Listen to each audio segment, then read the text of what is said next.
Walter Laurie was 10 years old at the time of the murders. He gave a sickening account of how his brother, a person of interest, Alan John Laurie, also known as Shorty, and a group of men picked up the hitchhiking nurses and took them to a Toowoomba house party.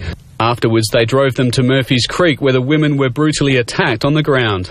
He said the women were begging them to stop, the men had a violent temper, and a fight broke out. What do you have to say to the family? Sorry. Can't help it. It's not my fault.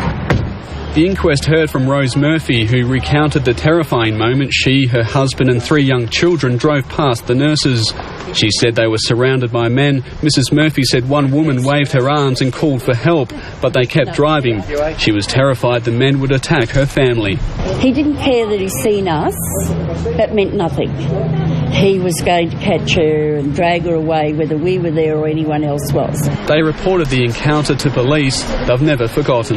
But through the years, I always think of the girls, and today I actually feel quite calm. I think they're happier.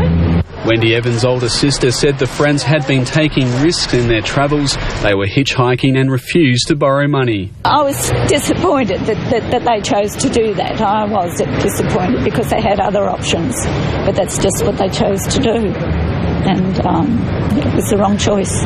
She understands why witnesses didn't stop. I can understand that. I don't, because, you know, you might be putting your own lives at risk, and they did the right thing by going to the police anyway. But there is frustration that police failed to thoroughly investigate many witness accounts and that many other witnesses chose not to come forward at all.